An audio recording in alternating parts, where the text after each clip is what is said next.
अथ प्रथमोऽध्यायः अर्जुन विषाद योगः। धृतराष्ट्र उवाच धर्मक्षेत्रे कुरुक्षेत्रे समवेतायुयुत्सवः मामका पाण्डवाश्चैव किमकुर्वत Sanjay. All right, so chapter 1, the interaction between Dhritarashtra and Sanjay. Now Dhritarashtra, the king, being blind, he cannot see, now asks Sanjay to tell him what exactly is happening in Kurukshetra. Sanjay had that ability, Sanjay had that power to view the distance element, which means he had that duradrishti in him. So he could actually see, visualize, sitting in that place, things happening in Kurukshetra. So it is basically, chapter 1 is basically the interaction between Sanjay and between Dhritarashtra and Sanjay. So Sanjay explains him about the two armies facing each other in Kurukshetra, in that holy land of Kurukshetra, waiting for the war to begin. Dhritarashtra starts thinking his love, his fondness for his son actually makes him very skeptical. Let's first understand that today if Mahabharata is there, if Bhagavad Gita is there, somewhere the entire reason for Mahabharata, the entire reason for Bhagavad Gita is because of Dhritarashtra. Where Dhritarashtra wanted his son to be the king or rule Hastinapur.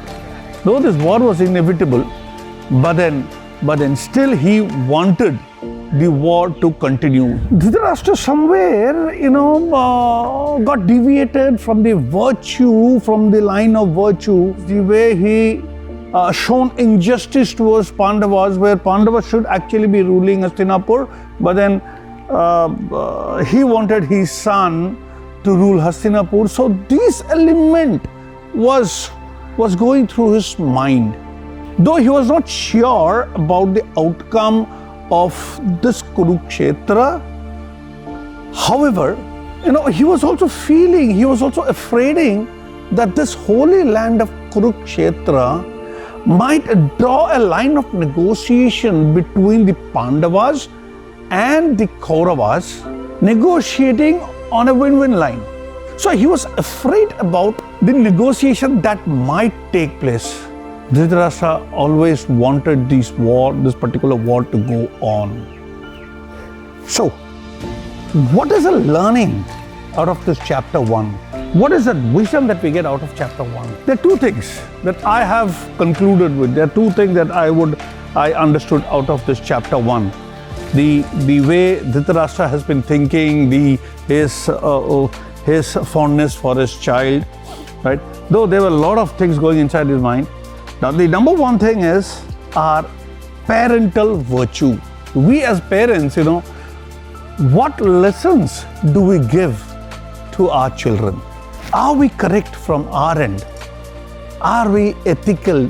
When we know, yes, loving our children is good, but in the long run, let's equip them, let's make them understand the correctness of living, the ethical part of living. Let us make them understand the elements of right and wrong, do's and don'ts. I always have been saying it in my class.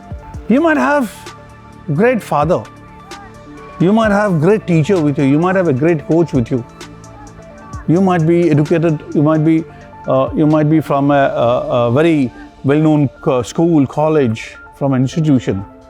But then unless and until we have our thought process, our brain teaching us the right and wrong, we will never grow in our life.